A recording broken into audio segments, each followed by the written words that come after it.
प्रिय मित्रों, जैसा कि आप सब जानते हैं कि जो भरा नहीं है भावों से बहती जिसमें रसधार नहीं, वह हृदय नहीं वह पत्थर है जिसमें स्वदेश का प्यार नहीं। आज हम लेकर आए हैं बोर्ड परीक्षाओं की तैयारी के लिए विभिन्न प्रकार से क्वेश्चन जो बच्चों से पूछे जाते हैं। ऐसे क्वेश्चन जो आपकी बोर्ड परीक्षा में दर्शाए गए हैं।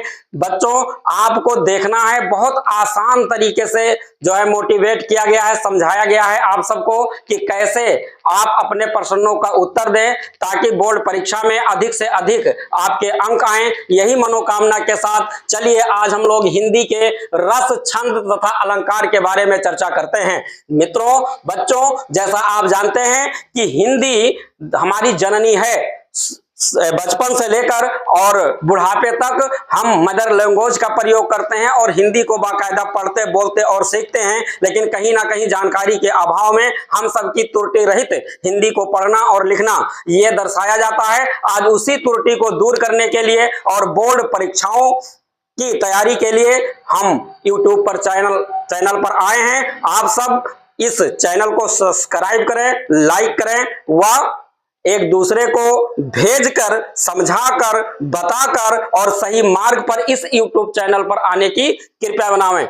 देखिए, रस, छंद तथा अलंकार, हम हिंदी व्याकरण को शुरू से आप सबको एक एक टॉपिक पर हम चर्चा करेंगे और ऐसा आपको दर्शाएंगे कि ये बिल्कुल आप बैठेंगे, आपके सामने कॉपी और पेपर आएगा, तत्काल आप उसका उत्तर ढूंढ पाएंगे। बच्चों देखिए, यहां लिखा है रस का अर्थ। देखिए, रस का अर्थ और परिभाषा ये दो प्रकार की होती है। जैसे आप देख रहे हैं कि अगर परीक्षा में आपसे पूछा जा रहा है कि रस का अर्थ बताना है आपको, तो रस का अर्थ कैसे आप बताएंगे? रस का शाब्दिक अर्थ है आनंद है। रस का शाब्दिक अर्थ आनंद है। संस्कृत में कहा गया रसयते आस्वादयते इति रसा, अर्थात जिसका स्वादन किया जाए वह रस है। आप जानते हैं कि यदि रस की परिभाषा लिखने के लिए आती है तो हमें केवल इतना लिखना है कि रस का शाब्दिक अर्थ आनंद है और संस्कृत में कहा गया है कि रसयते आस्वादयते इति रसा, अर्थात जिसका स्वादन किया जाए वह रस है। और यदि इसकी परिभाषा आप सबसे पूछी जाती है तो परिभाषा में आपको दिया गया है, इस पर विशेष ध्यान देना है कि पेपर जब आता है तो हमसे पूछा क्या जाता है, रस का अर्थ पूछा जाता है कि परिभाषा पूछी जाती है। इन दोनों की परिभाषाएं अलग अलग हैं, इस पर आप सबको विशेष ध्यान देना है। परिभाषा आपकी क्या है कि काव्य को पढ़ने, लिखने, सुनने अथवा नाटक देखने से हृदय पाठक, श्रोता अथवा दर्शक का प्राप्त होने वाला विशेष आनंद रस कहलाता है। ये आपकी परिभाषा है। और रस के जो अव्यय हैं वो आपको बताए गए हैं। आप देखिए कि भरत मुनि ने नाट्य शास्त्र में लिखा है कि विभाव, अनुभाव और अभिचारी संयोग दृश्य निष्पत्ति अथवा विभाव, अनुभाव व संचारी तथा व्यभिचारी भाव के संयोग से रस की निष्पत्ति होती है। आप जानते हैं कि इस प्रकार से रस चार प्रकार के होते हैं, जो अस्थाई भाव, विभाव, अनुभाव और संचारी भाव और अभिचारी भाव में व्यक्त किए जाते हैं। बच्चों, जैसा आप जानते हैं कि रस का अर्थ और परिभाषा जो यहां पर बताया गया और रस के जो अव्यय बताए गए हैं, इन टॉपिक पे आपको विशेष ध्यान देना है। क्योंकि जब पेपर आता है तो जब बच्चे देखते हैं तो वो रस का अर्थ में ये परिभाषा प्रयुक्त कर देते हैं और परिभाषा के स्थान पर रस का अर्थ प्रयुक्त कर देते हैं। तो इस पर हम सबको विशेष ध्यान देना है कि जो रस की परिभाषा है वो किस प्रकार है और रस का अर्थ है वो किस प्रकार है और इसकी परिभाषा किस प्रकार है। आप सब जानते हैं कि इतना आप सबके लिए बहुत वेरी वेरी इंपॉर्टेंट है। इतना आप सब स्मरण कीजिए और इसको एक मर्तबा पुनः जो है देखिए आप सब। हमें लगता है कि इतना जानने के बाद आप कभी नहीं भूलेंगे और आपने कॉपी पेपर में रस के बारे में बताएंगे और शेष आगे के वीडियो में हम आपको बताते हैं। बहुत बहुत धन्यवाद। बात में कुछ बात हो, वो बात होनी चाहिए, जीत होनी चाहिए या हार होनी चाहिए। बात में कुछ बात हो, वो बात होनी चाहिए, जीत होनी चाहिए या हार या मात होनी चाहिए। और पीठ पीछे कुछ भी कहना तो बहुत आसान है, सामने से कह सको यह औकात होनी चाहिए, सामने से कह सको यह औकात होनी चाहिए। बच्चों, जैसा कि अभी आपने देखा कि श्रृंगार रस के बारे में हम लोग चर्चा कर रहे थे और श्रृंगार रस के बारे में आगे आपने देखा आज हम आपको पुनः श्रृंगार के अस्थाई भाव व विभाव के बारे में बताएंगे।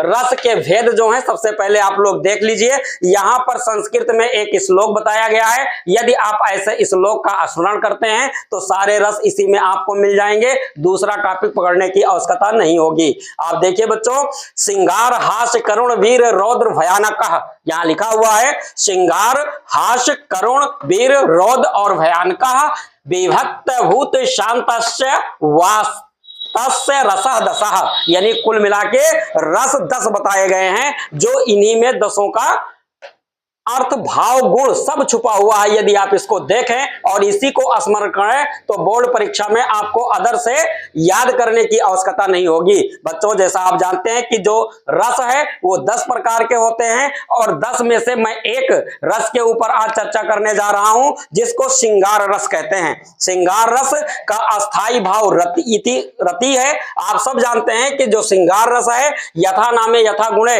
चरितार्थ करता हुआ, आप जान रहे हैं कि श्रृंगार नाम से ही पता चलता है कि यह रस क्या बताना चाह रहा है। तो श्रृंगार रस, इसको अस्थाई भाव यानी रत के रूप में हम लोग देखते हैं या मानते हैं।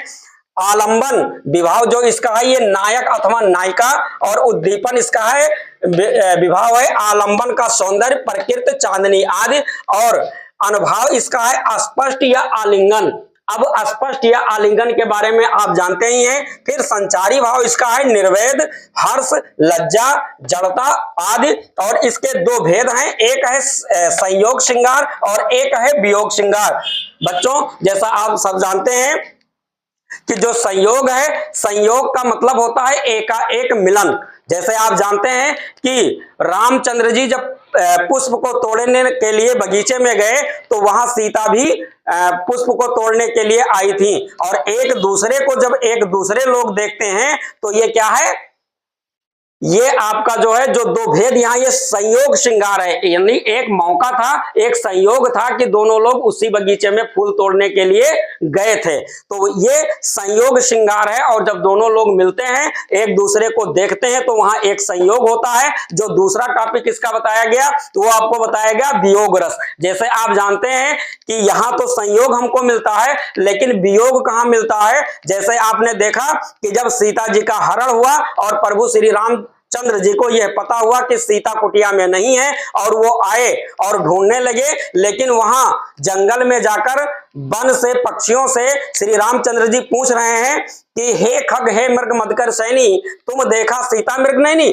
हे पशु पंक्षियों, हे लताओं, हे पेड़ पौधे पंक्षियों, तुम ये बताओ कि मृग के समान नैन रखने वाली ऐसी सीता को आपने देखा है। तो यहाँ पर क्या, ये वियोग रस की बात यहाँ पर चर्चा होती है। बच्चों, यदि हम ऐसा कंठस्थ कर लें, ऐसा लिखना मुझको आ जाए, तो बोर्ड परीक्षा में जो रस रूपी क्वेश्चन आ रहे हैं उसको आप सब धुआं धुआं कर देंगे, उसमें कोई मतलब नहीं बचेगा। लेकिन इसको पढ़कर आपने दिमाग में फीड करें, और यही चीज सत्यार्थ है, इसको आप बोर्ड परीक्षा में जब चाहें तब यूज कर सकते हैं। बहुत बहुत धन्यवाद। आगे वाले चैनल में हम लोग पुनः मिलेंगे। बहुत बहुत धन्यवाद।